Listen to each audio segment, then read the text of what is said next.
গুরুদেব, সপ্তঋষি সম্পর্কে পুরাণে অনেক গল্প আছে। অন্তরিক্ষ বিজ্ঞানও সপ্তর্ষি তারাদের সম্পর্কে বলে। বিজ্ঞান এবং পুরাণ দুটোই কি একই সপ্তর্ষি সম্পর্কে কথা বলে? হাজার হাজার ঋষি ছিলেন। এর মধ্যে সপ্তঋষির স্থান উল্লেখযোগ্য। সপ্তঋষিদের অনেক অবদান আছে বিশ্বের জন্য।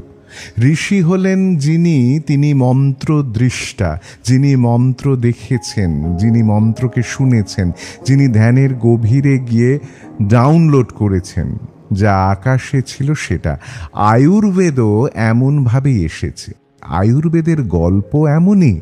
কয়েকজন ঋষি বসেছিলেন, সবাই ধ্যানে বসেছিলেন। তারা ভরদ্বাজ মহর্ষিকে বলেন, আপনি ধ্যানে যাবেন না, আপনি জেগে থাকুন, আমরা ধ্যানের গভীরে গিয়ে ডাউনলোড করব, আপনি নোট করুন সেগুলো। তো এমন করেই আয়ুর্বেদ প্রকাশ পেয়েছে। এমনভাবে গন্ধর্ব বেদ, এমনভাবে সমস্ত বেদ হয়েছে। এই জন্য বেদকে বলে অপৌরুষেয়। অপৌরুষেয় মানে একজন ব্যক্তি লেখেনি, কোনো ব্যক্তি নিজের মস্তিষ্ক দিয়ে, নিজের বুদ্ধি দিয়ে লেখেননি, কোনো ব্যক্তি তার বুদ্ধি খাটিয়ে কিছু সংযোজন করেননি।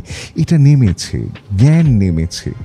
এই জন্য একে বলে অপৌরুষেয়। ঋষি পুরনো হোক বা নতুন, সকলের ধারণা কোথা থেকে আসে? এক অনন্ত চেতনা সত্তা থেকেই আসে। আর ধ্যান করলে অনন্ত সত্তায় আমরা আমাদের মন বুদ্ধিকে বিলীন করি।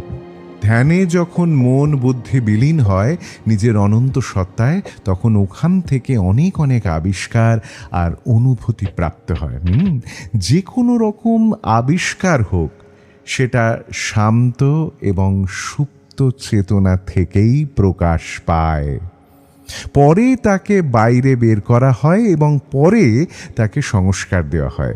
ভাবনা তো অন্তর থেকেই প্রকাশ পায়, পরে এই ভাবনাকে কার্যান্বিত করার জন্য বুদ্ধিকে ব্যবহার করা হয়।